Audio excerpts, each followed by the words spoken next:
Kanyama Kasese by night, Kanyama Kasese la nuit. Bienvenue à Mandala City. Qui l'eût cru que dans ce coin reculé, abandonné d'une province tout aussi reculée que le Olomami, sortira de terre une telle réalisation? Des résidences équipées qui n'ont rien à envier à certains hôtels 3, 4, voire 5 étoiles, un séjour en toute quiétude assuré pour les visiteurs.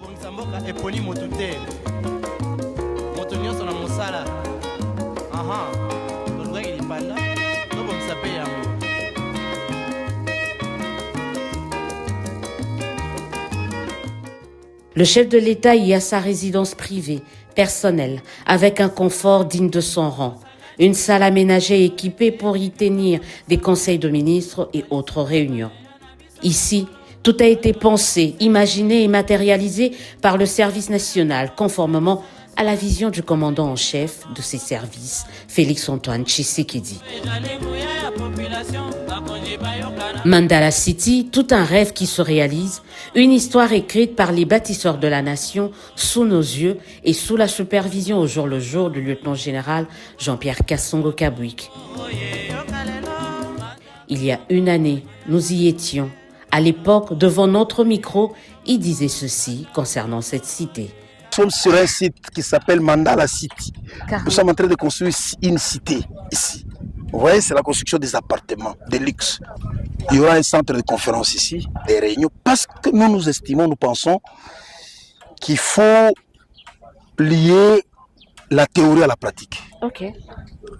On peut organiser par exemple des conférences sur l'agriculture, des colloques sur l'agriculture. Pas les faire comme nous l'avons toujours fait à Kinshasa, à Lubumbashi, dans des grands centres urbains. Il faut le faire dans une ferme. Comme ça, vous liez la théorie à la pratique. Nous discutons dans une salle de réunion. Si on ne se met pas d'accord, allez, nous allons tous sur le terrain, nous discutons. Et nous faisons l'échange d'expérience. Nous allons tirer profit, les autres vont tirer profit. En fait, on voudra inciter les autres acteurs, étatiques ou privés, à investir dans l'agriculture, à faire quelque chose. Et pour y arriver, il faut avoir quand même un beau cadre d'accueil, un beau cadre d'hébergement. C'est ce que nous sommes en train de faire. Dans la foulée, le commandant du service national rappelait sa philosophie s'agissant de la formation des jeunes désœuvrés, communément appelés Kuluna. Dans l'imaginaire des Congolais, on pense que lorsque quelqu'un va dans une formation militaire ou paramilitaire, il doit aller souffrir. La rigueur ne rime pas avec la maltraitance. C'est-à-dire, il ne faut pas penser que quand quelqu'un va être maltraité, il va être bien formé. Non. Ça peut radicaliser la maltraitance. Hein. Ça peut même le dévier. Et il ne donne pas le meilleur de lui-même. C'est comme dans une école aussi. Lorsque vous voulez former un bon militaire ou un bon bâtisseur de la nation, c'est au centre. S'il a raté dans sa famille ou dans la famille, ici on lui apprend comment il faut être propre par exemple. Mais si vous voulez jeter dans la maltraitance, vous pensez qu'il doit être sale pour bien apprendre. Mais vous n'allez pas, vous ne créez pas les bonnes conditions d'apprentissage. La même philosophie, le même état d'esprit est encore de mise aujourd'hui.